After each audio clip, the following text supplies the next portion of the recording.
পাকিস্তানি শিল্পীদের ভারত ছেড়ে চলে যেতে হবে সে ঘোষণা দেয়া ছিল আগেই। এবার ৪৮ ঘন্টার সময়সীমা বেঁধে দিয়েছে কট্টরপন্থী দল মহারাষ্ট্র নবনির্মাণ সেনা।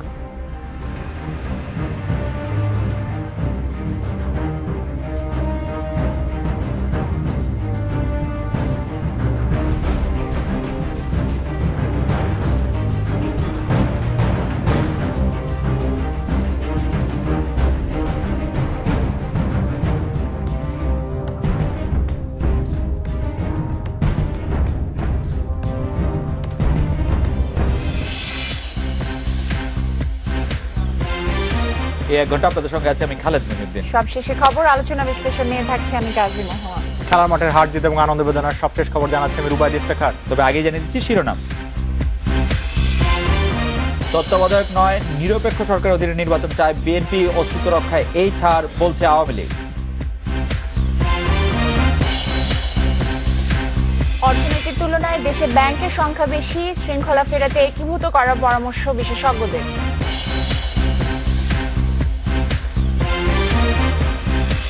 অনূর্ধ্ব 18 এশিয়া কাপ হকিতে কাল বাংলাদেশের প্রতিপক্ষ ওমান, জিতলেই গ্রুপ চ্যাম্পিয়ন।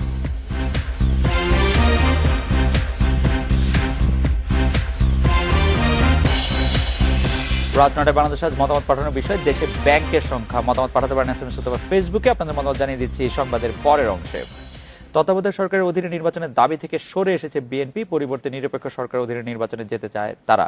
সুষ্ঠু ভোটের নিশ্চয়তা পেলে নির্বাচনকালীন সরকারের বিষয়ে ছাড় দিতে আপত্তি নেই দলটির।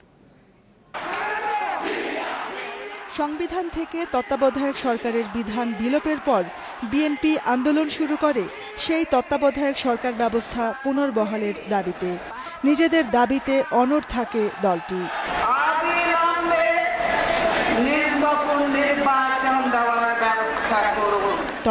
৫ জানুয়ারির নির্বাচন বর্জন করে বেকায়দায় পড়ে বিএনপি। সংসদের বাইরে থাকার বিড়ম্বনা পদে পদে টের পাচ্ছেন দলের নীতি নির্ধারকরা। তাই শীর্ষ নেতারা এখন আকারে ইঙ্গিতে নির্বাচনে যাবার কথাই বলছেন।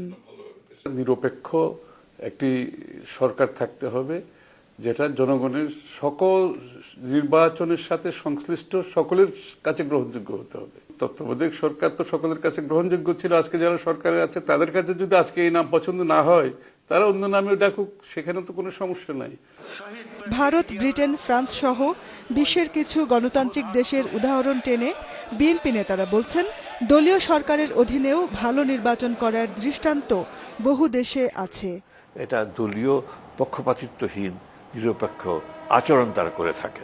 এই দিকে আমাদের এগোনো উচিত হবে। একজন যদি এগোয় তাহলে হয় কি, যে আজকে যদি আওয়ামী লীগ এটা করে থাকে তাহলে ভবিষ্যতে যখন তারা বিরোধী দল হিসেবে থাকবেন তাহলে সেখানে সেটাই তাদের জন্য সুবিধা হতে পারে। তবে এখনো জোটবদ্ধ নির্বাচনের পক্ষেই বিএনপি, শরিকরাও বলছেন একই কথা। মন্ত্রিসভার বাইরেও এই সরকারেরই এমন কিছু ব্যক্তি আছেন বা একজন ব্যক্তি অন্তত আছেন যিনি নির্দলীয় সাংবিধানিকভাবে, সুতরাং তার অধীনে একটা গ্রহণযোগ্য নির্বাচন কমিশনের অধীনেও নির্বাচন হতে পারে। আওয়ামী লীগ সরকারের অধীনে নির্বাচন সুষ্ঠু ও নিরপেক্ষ হবে কিনা সেটা নিয়ে যথেষ্ট সংশয়ে বিএনপি। তারপরও তারা এই ভেবে নির্বাচনে যেতে চান যে সুযোগ পেলেই মানুষ ভোট দেবে ধানের শীষে। Jahanara Parvin, Independent News, Dhaka. অন্যদিকে আগামী সংসদ নির্বাচনে অংশ না নিলে রাজনৈতিক দল হিসেবে বিএনপির অস্তিত্বই হারিয়ে যেতে পারে, এমন শঙ্কাই জানালেন আওয়ামী লীগ নেতারা। তাদের মন্তব্য, জ্বালাও পোড়াও রাজনীতির কারণে জনবিচ্ছিন্ন বিএনপি অস্তিত্ব রক্ষার তাগিদেই নির্বাচনে অংশ নেবে। সংবিধান অনুযায়ী সব দলের অংশগ্রহণে নির্ধারিত সময়ে অন্তর্বর্তী সরকার গঠন করে নির্বাচন আয়োজন করতে চায় ক্ষমতাসীন দল। প্রায় 10 বছর ক্ষমতার বাইরে বিএনপি। দলের কর্মীদের আকর্ষণ করার মতো কোনো চমক এই মুহূর্তে নেতৃত্বের কাছে নেই। নির্বাচন না করে 2014 সালে যে ভুল করেছে 2019 সালে বিএনপি সে ভুল করবে না মনে করছেন আওয়ামী লীগ নেতারা। তারা বলছেন আগামী সংসদ নির্বাচনে যদি বিএনপি অংশ না নেয় তবে রাজনৈতিক দল হিসেবে তাদের অস্তিত্ব হুমকির মুখে পড়বে। গণ অধিকারের কারণে বা জনবিচ্ছিন্নতার কারণে বিএনপি এখন চেষ্টা করছে আবার কোনো খড়কুটে আঁকড়ে ভাসার জন্য।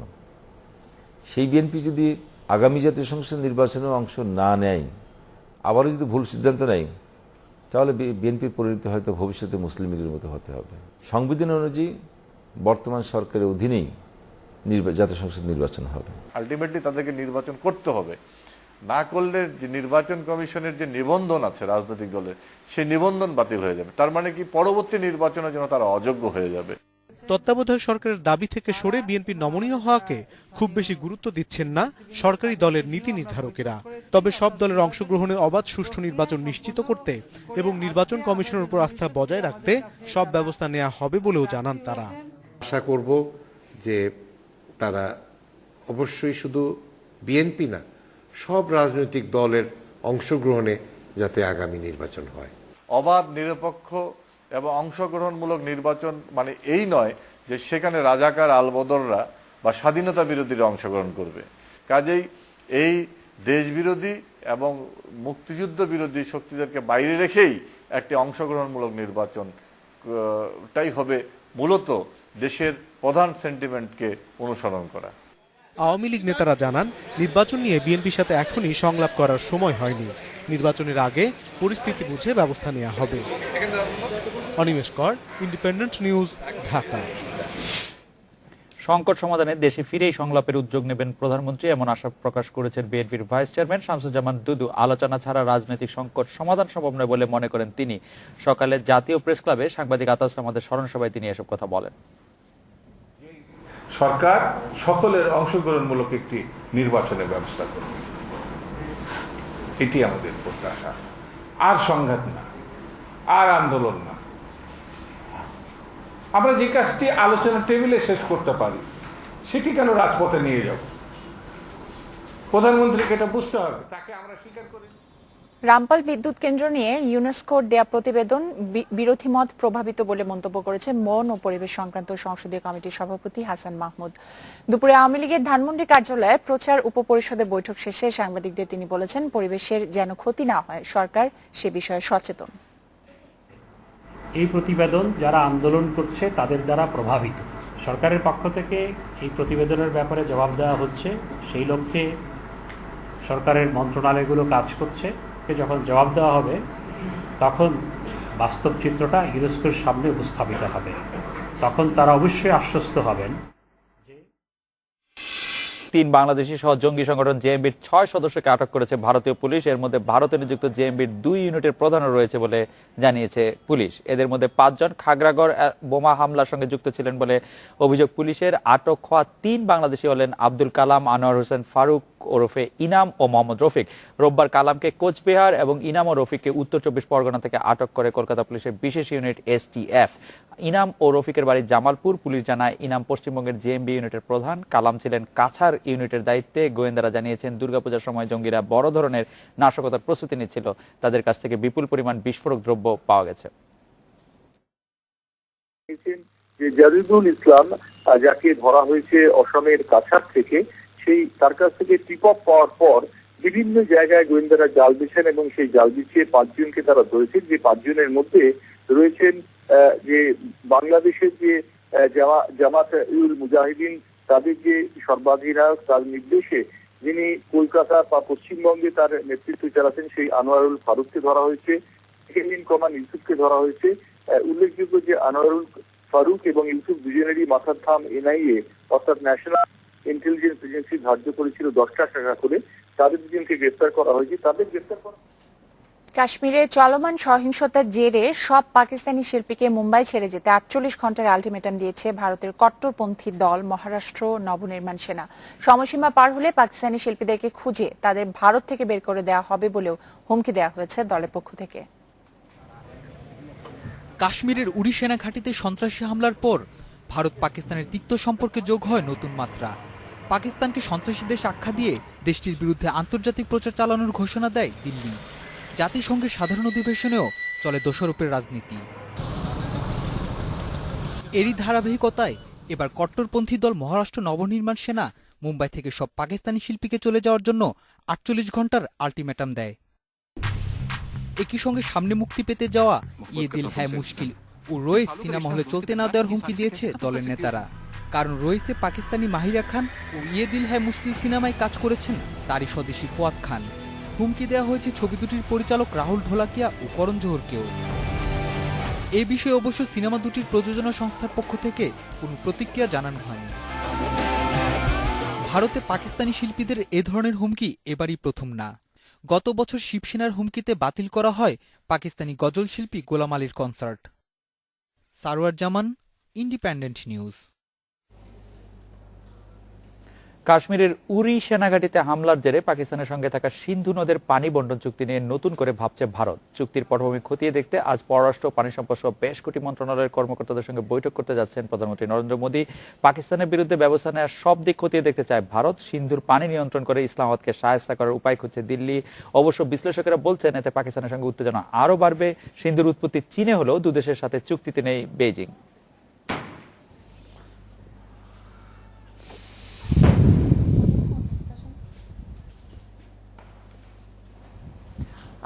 ভারত পাকিস্তান ইস্যুটা বেশ অনেকদিন ধরেই আলোচনায় আছে কাশ্মীরের ইয়ে নিয়ে, কিন্তু যেটা আমরা আজকে আলোচনা করছিলাম যুদ্ধ নিয়ে একটা চিন্তা হচ্ছিল, কিন্তু সেরকম কিছু আশা করছি হবে না এবং মনেও হয় না হবে। অনেকটাই সামলে নিয়েছে পাকিস্তান ভারত দুই দেশই। এখনকার পার্সপেক্টিভ আসলে উপমহাদেশে এরকম কোন সিচুয়েশন কেউই দেখতে চায় না।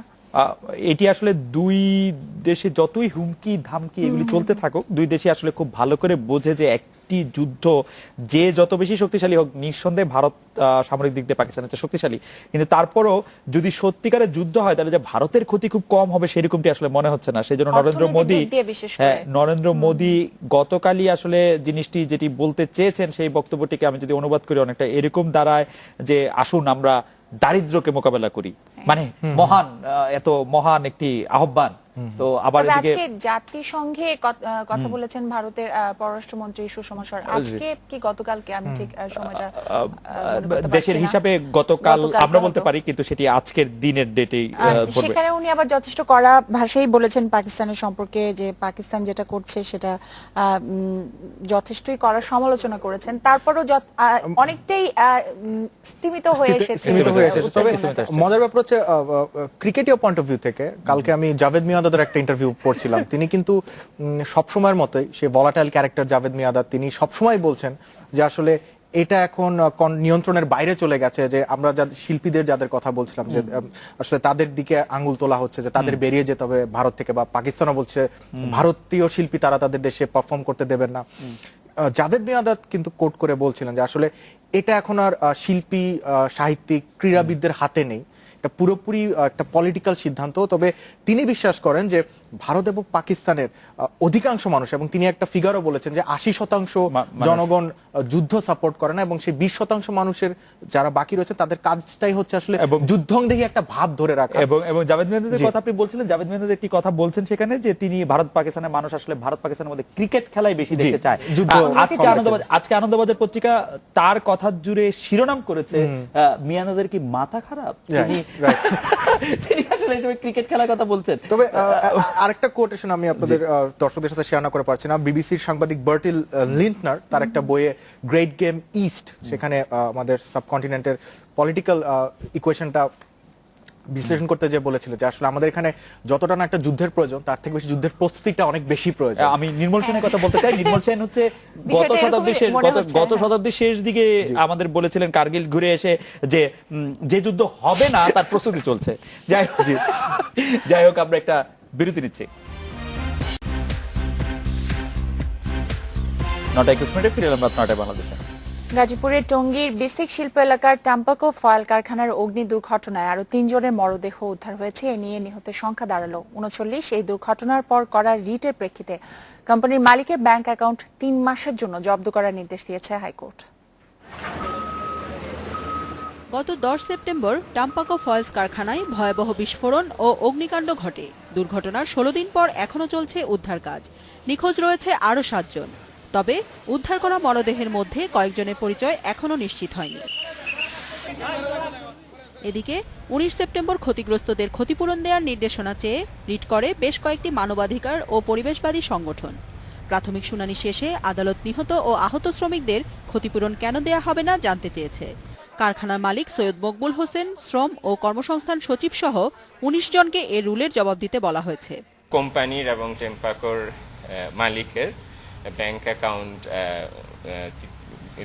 3 মাসের জন্য জব্দ করেছেন। তবে কোর্ট এটা বলেছেন যে ওই সমস্ত অ্যাকাউন্ট থেকে শ্রমিকদের যে সমস্ত পাওনা থাকে ক্ষতিপূরণ সহ, ক্ষতিপূরণ, বেতন এবং অন্যান্য আরও কোনো শ্রমিকদের যদি পাওনা থাকে ওই পাওনা ওই অ্যাকাউন্ট থেকে পরিশোধ করা যাবে।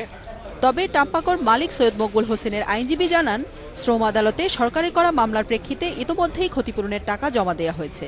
কারখানা মালিক দেশেই আছেন বলে জানিয়েছেন তার আইনজীবী।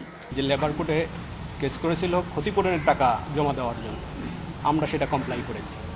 সেই ইনফরমেশনটা দেওয়ার জন্য আমরা কোর্টের কাছে এসেছি। 25 জনের জন্য 25 লক্ষ টাকা।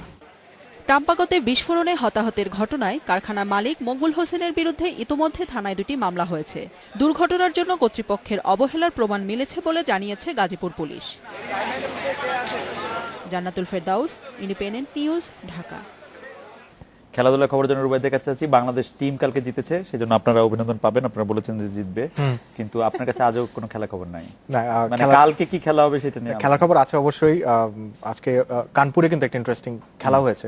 ইন্ডিয়া যেটা ভেবেছিলাম ঠিক তেমনটাই, 5th ডেতে তারা যে উইকেটটা ইউজ করে যেভাবে যেতে, সেভাবে নিউজিল্যান্ডকে একেবারে নাস্তানাবুদ করে দিয়েছে। যাই হোক, সেই খবরগুলো জানাবো, তবে তার একটা বিরতি নিচ্ছে। যখন ফিরবো তখন আরো জানাবো। ফিল্ডিং নিয়ে হতাশ টাইগাররা, দ্বিতীয় ম্যাচে সিরিজ নিজেদের করতে চায় বাংলাদেশ।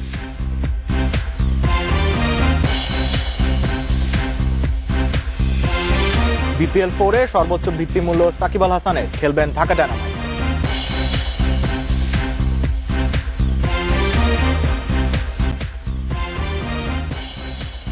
রাত 9:30 ফিরে এলাম রাত 9টার বাংলাদেশে। জানিয়ে দিচ্ছি খেলাধুলার সবশেষ কিছু খবর। অনূর্ধ্ব 18 এশিয়া কাপ হকির গ্রুপ পর্বে নিজেদের দ্বিতীয় শেষ ম্যাচে ওমানের মুখোমুখি হচ্ছে বাংলাদেশ। অধিনায়ক এবং কোচের লক্ষ্য গ্রুপ সেরা হয়ে সেমিতে যাবে স্বাগতিক দল। মাওলানা ভাসানী হকি স্টেডিয়ামে ম্যাচ শুরু হচ্ছে মঙ্গলবার বেলা 3টায়।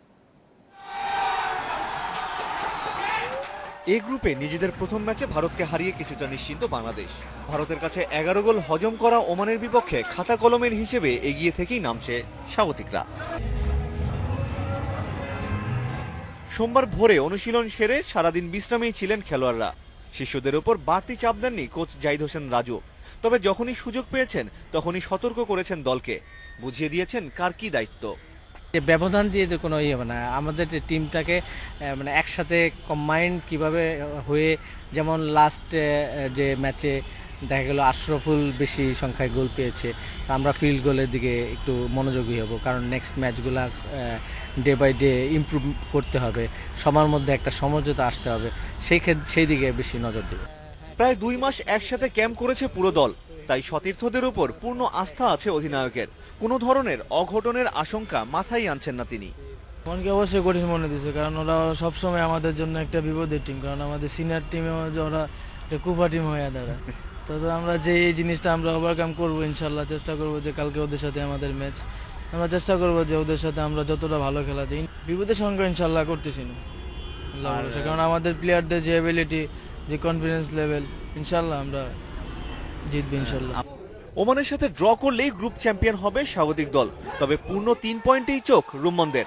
আর বাংলাদেশকে পেছনে ফেলতে হলে ওমানকে জিততে হবে কমপক্ষে 6-0 গোলে। আমিরুল লতিফ, ইন্ডিপেন্ডেন্ট নিউজ, ঢাকা। আফগানিস্তানের বিপক্ষে প্রথম ওয়ানডেতে টাইগারদের ফিল্ডিং ছিল হতাশাজনক। মিডল অর্ডারের ব্যাটিংও ধারাবাহিক ছিল না। তবে অলরাউন্ডার মাহমুদুল্লাহ রিয়াদ বলছেন, পরের ম্যাচে 3 ডিপার্টমেন্টে আরো ভালো করবে টাইগাররা। বুধবারই সিরিজ জয় নিশ্চিত করতে চায় স্বাগতিক দল। মিডল অর্ডারের অন্যতম ভরসা মুশফিকুর রহিম। প্রথম ওয়ানডেতে চেনা উইকেটটাও অচেনা মনে হয়েছে মিস্টার ডিপেন্ডেবলের কাছে। ব্যর্থ মুশফিক, ভুগেছে বাংলাদেশ। অনুশীলন শুরুর আগে সেজন্যই হয়তো উইকেটটা পরখ করে নিলেন মুশি। শুধু মিডল অর্ডার ব্যাটিং নয়, বাংলাদেশ ভুগেছে ফিল্ডিংয়েও। ক্যাচ মিস হয়েছে একাধিক, রান আউটের সুযোগও কাজে লাগাতে পারেনি টাইগাররা। তাই হালকা স্ট্রেচিং শেষে ফিল্ডিং অনুশীলন। তবে বৃষ্টির কারণে সেই অনুশীলন বেশিক্ষণ করতে পারল না মাশরাফির দল। দ্বিতীয় ম্যাচে 3 ডিপার্টমেন্টে ভালো করতে আশাবাদী টাইগাররা। ইনফর্ম রিয়াদের কণ্ঠেও আত্মবিশ্বাসের সুর। বেটার টিম হিসেবে আমাদেরই ভালোভাবে জেতা উচিত। আপনি যদি র্যাঙ্কিং কম্পারিজন করেন বা টিম, যদিও due respect to Afghanistan team, ওরাও ভালো টিম, তবে আমার মনে হয় যে আমরা বেটার ক্রিকেট খেললে হয়তো আমরা আরও ভালো রেজাল্ট করতে পারবো। তো যেহেতু ফার্স্ট ম্যাচ 10 মাস পর, তো হোপফুলি আমরা ওই জিনিসটা আরও, যেটা আগে বললাম যে ভালোভাবে কামব্যাক করে আরও ভালোভাবে কীভাবে পারফর্ম করা যায় ওইদিকে ফোকাস করব এবং সিরিজটা যাতে আমরা নেক্সট ম্যাচে কনফার্ম করতে পারি সেটাই চেষ্টা করব। সিরিজ জয়ের জন্য শেষ পর্যন্ত অপেক্ষা করতে চান না এই অলরাউন্ডার। দ্বিতীয় ম্যাচে নিশ্চিত করতে চান সিরিজ, নিজের ব্যাটিংটাও করতে চান আরও দায়িত্ব নিয়ে। আমার সাকিবের পার্টনারশিপটাও ভালো যাচ্ছিল, তার আগে আমারও তামিমের পার্টনারশিপটাও ভালো হলো, তো একটু কনসার্ন থাকলে মনে হয় আর একটু ভালো, আমরা যেটা 20 থেকে 25টা রান ল্যাক ছিলাম ওই জিনিসগুলো হয়তো বা আরও বেটার হতে পারে। এখন one day cricket it's a different format, T20 it's a different format, আমার রোলটাও ডিফারেন্ট ছিল, তো এখন যে রোলে টিম আমাকে চাপে হয়তো ওইভাবে আমি পারফর্ম করার চেষ্টা করব। তাসকিন রুবেলের প্রত্যাবর্তনে খুশি রিয়াদ। পরের ম্যাচে এই দুই পেসার ওয়ালসের পরামর্শ আরও ভালোভাবে কাজে লাগাতে পারবে বলে মনে করেন তিনি। Mazharul Islam, independent News, Dhaka. BPL চতুর্থ আসরে প্লেয়ার্স ড্রাফটে আইকনদের সেরা সাকিব আল হাসান ভিত্তিমূল্য নির্ধারণ করা হয়েছে 55 লাখ টাকা। টাইগার অলরাউন্ডার এবারে খেলবেন ঢাকা ডায়নামাইটসে, নিশ্চিত করেছেন ডায়নামাইটসের প্রধান নির্বাহী ওবায়দ নিজাম। সাকিবের পর আছেন তামিম ইকবাল, মাশরাফি মুর্তজা, মুশফিকুর রহিম ও মাহমুদুল্লাহ রিয়াদ। এই চারজনের ভিত্তিমূল্য ধরা হয়েছে 50 লাখ টাকা। সাব্বির রহমান ও সৌম্য সরকারের মূল্য 40 লাখ করে। আইকন ক্রিকেটারের তালিকায় রাখা হচ্ছে না নাসির হোসেনকে। গেলবারের আইকনদের মধ্যে মাশরাফি ও তামিম দল বদলাচ্ছেন না। মাহমুদুল্লাহ খেলবেন খুলনা ফ্র্যাঞ্চাইজির হয়ে, আর মুশফিক খেলবেন বরিশাল বুলসে। সাব্বির রহমান ও সৌম্য সরকার খেলবেন যথাক্রমে রাজশাহী ও রংপুরের হয়ে।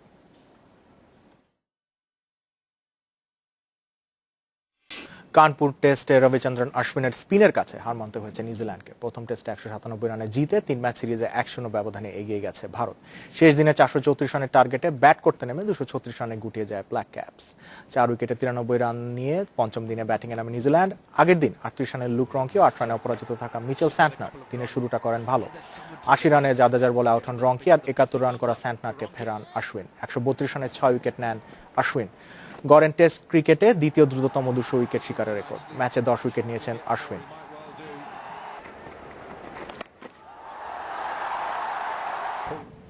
এই ছিল আমার কাছে খেলাধুলার সবশেষ আপডেট। অন্যান্য কিছু খবর জানাচ্ছেন মহুয়া এবং খালেদ। রুবাইদ, আপনাকে ধন্যবাদ।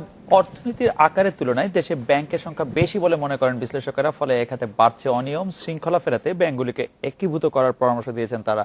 এজন্য আইন সংশোধনের তাগিদ দিয়েছে institute of bank management BIBM। রাজধানীতে এক সেমিনারে উঠে আসে এসব কথা। তালিকায় সবশেষ যোগ হয়েছে সীমান্ত ব্যাংক, সংখ্যা দাঁড়ালো 57তেই। ব্যাংক বাড়লেও কমছে না ঋণের সুদহার, উল্টো বেড়েই চলেছে অনিয়ম আর দুর্নীতির অভিযোগ। BIBM আয়োজিত সেমিনারে বিশ্লেষকরা বলেন, ব্যাংক খাতে সুষম প্রতিযোগিতার অভাব রয়েছে, খেলাপি ঋণ বাড়ায় উদ্বেগ জানান তারা। How are we deciding the interest rates, এবং এই ইন্টারেস্ট রেট নির্ধারণ প্রক্রিয়ায় আর ব্যাংকার্স কলিউডিং, ইজ দেয়ার কলিউশন? তো সেইখানে তো রেগুলেশনের একটা ভূমিকা আছে, to ensure proper competition in the industry. শৃঙ্খলা ফেরাতে দুর্বলগুলোকে এগিয়ে থাকা ব্যাংকের সাথে একীভূত করার পরামর্শ দিয়েছেন অর্থনীতিবিদরা। মার্জার একুইজিশন শুধু খালি খারাপ কাজের জন্য না, মার্জার একুইজিশন ভালোর জন্য হয়। সুতরাং সেই কারণে মার্জার একুইজিশন, অ্যাবজর্পশন, অ্যামালগামেশন, এই 4টি এরিয়াকে এক করে bank company act as well as company law ধারা পরিবর্তন আনার চেষ্টা হয়েছে। সেমিনারে অর্থঋণ আদালতে মামলা জট কমাতে বিশেষ বিচারক নিয়োগের প্রস্তাব দেন তত্ত্বাবধায়ক সরকারের সাবেক উপদেষ্টা। অর্থঋণ আদালতে যেসব বিচারক আছেন তাদের অন্য মামলার বিচার কাজও করতে হয়, ফলে তারা অর্থঋণ মামলায় বেশি মনোযোগ দিতে পারেন না। এ কারণে মামলা জট বেড়েই চলেছে। মামলার নিষ্পত্তির হার সন্তোষজনক নয়। বিশ্লেষকরা বলছেন, দিন দিন কমছে আমানতের সুদহার, এতে ব্যাংকে সঞ্চয়ের আগ্রহ হারাবে গ্রাহক। Ruhul Amin, independent News, Dhaka. আরো একটি বিরতি নিচ্ছি।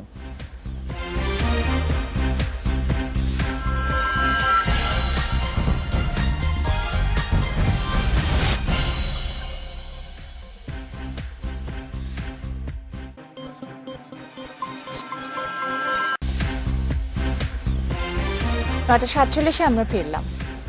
শরীয়তপুরে পদ্মার কয়েকটি পয়েন্ট এখনো ভাঙছে।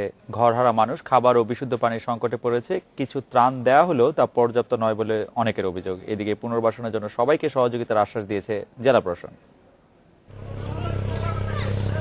বন্যার পর পদ্মার ভাঙন এ এক চেনা গল্প। প্রতি বছরই শিকার হন নদী পাড়ের অসংখ্য মানুষ। তবে এবারের ভাঙন তাদের কাছে অস্বাভাবিক মনে হচ্ছে। এরই মধ্যে ঘর হারিয়েছে প্রায় 10,000 মানুষ। সব হারিয়ে অনেকে আশ্রয় নিয়েছে খোলা আকাশের নিচে। কেউ কেউ জমি ভাড়া নিয়ে ঘর তুলছে। ভাঙন কবলিত এলাকায় খাবার ও পানির সংকট দেখা দিয়েছে। এবং তো আসেন নাই দেখলো না, আর এত লিলিপদের সাহায্য দেখবো কি কিছু দেয় নেই, বুঝলেন, পাইনি। এই পানির এত কষ্ট, ওই যে সেদিনকে মানে গাড়িটা দিয়ে গেছে, মানে এমনি খাওয়ার পানি না, ওটা মানে থালা বাড়ি ধোয়ার জন্য। পর্যাপ্ত ত্রাণ নিয়ে পাশে দাঁড়িয়েছে জেলা প্রশাসন, কিন্তু না পাওয়ার ক্ষোভ রয়েছে অনেকের মাঝে। সরকার আমরা মানে বড় লোক এলিকে আমাকে দেয় না, আমরা নদী ভাঙ্গা না, আমরা বড় লোক, আমাকে ঘর দুয়া সব আছে, আমাকে কি দিব। স্থানীয় প্রশাসন বলছে গৃহহীনদের তালিকা তৈরি করা হচ্ছে, সে অনুযায়ী সবাইকে সাহায্য করা হবে। উপজেলা প্রশাসনকে বলেছি যে একটি তালিকা আমাদের কাছে যথাযথভাবে সরবরাহ করার জন্য। আমরা সেই তালিকা পেলে যে সরকারের যে মাননীয় প্রধানমন্ত্রীর যে এটা প্রতিশ্রুতি আছে যে কোনো মানুষ গৃহহীন থাকবে না, আমরা সেই প্রতিশ্রুতি বাস্তবায়নের লক্ষ্যে আমরা কাজ করছি। ভাঙন রোধে পদক্ষেপ ও ক্ষতিগ্রস্তদের পর্যাপ্ত সহযোগিতার আশ্বাস দিয়েছে প্রশাসন। ক্ষতিগ্রস্তদের কিছু পরিবার অল্প ত্রাণ পেলেও এর সুষ্ঠু বন্টনের জোর দাবি জানিয়েছে। কারো কারো অভিযোগ আছে কেন্দ্র থেকে যে পরিমাণ ত্রাণ বরাদ্দ দেওয়া হয় তার পুরোটা পৌঁছায় না দুর্গতদের হাতে। Mizanur Rahman, independent news, Shariatpur. দেশে ব্যাংকের সংখ্যা এ বিষয়ে আপনাদের মতামত জানতে চেয়েছিলাম আমরা। জুবাইর বলেছেন বাংলাদেশে ব্যাংকের মান আর গ্রহণযোগ্যতা নিয়ে যথেষ্ট প্রশ্ন আছে। কি প্রশ্ন আছে?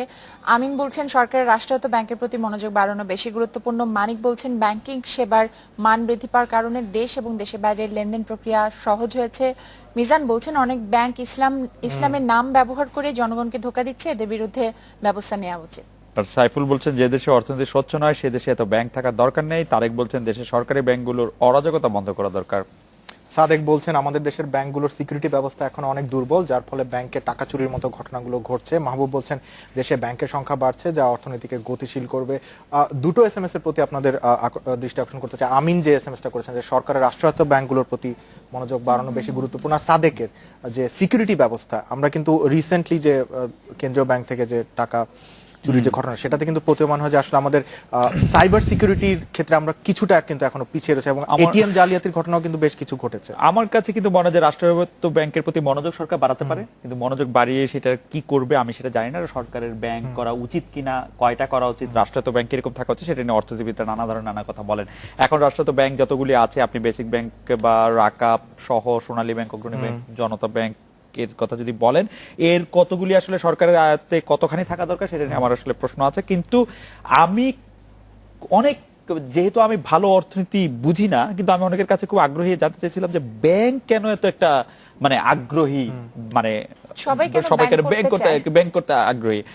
আওয়ামী লীগ করি আমাকে একটা ব্যাংক লাগবে, বিএনপি করি আমার একটা ব্যাংক লাগছিল, মানে কেন, মানে ব্যাংকের মজাটা কি, ব্যাংকের মজাটা কি? এখন দেখা যাচ্ছে যে বাহিনীগুলো আমার খুব বেশি আগ্রহী হয়ে উঠেছে ব্যাংক পেতে। আমার মনে হচ্ছে প্রধানমন্ত্রী শেখ হাসিনার কাছে যখন এই দাবি প্রথমে উত্থাপিত হলো যে বিজিবি আমাদের বর্ডার গার্ড বাংলাদেশ তারাও একটি ব্যাংক চাচ্ছে, শেখ হাসিনা বলেছিলেন হ্যাঁ সবার যখন আছে, পুলিশের আছে, তাকে বিজিবিরও একটা থাকা উচিত, এবং খুব খুব তালি দিয়ে তাদেরকে স্বাগত জানানো হয়েছিল। বোঝা গেল যে ব্যাংক একটা খুব ভালো মানে ব্যবসা। যাই হোক, তবে একজনের একটা মতামত দেখছিলাম যে যদিও এটা সংখ্যার বিষয় না, ব্যাংকিং সেবার মান খুবই প্রশংসা করেছেন। যাই হোক, দর্শকদের অনেক ধন্যবাদ জানাতে চাই যে দর্শকরা অনেক ধরনের মতামত জানিয়েছেন। তবে এই ছিল রাত 9টার বাংলাদেশ আয়োজন। আজকে রাত 9টার বাংলাদেশ শেষ করব কুকুরের সার্ফিং প্রতিযোগিতার কিছু ছবি দেখিয়ে, তার আগে আমরা বিদায় নিচ্ছি। আমাদের পরবর্তী অনুষ্ঠানের শুভরাত্রি।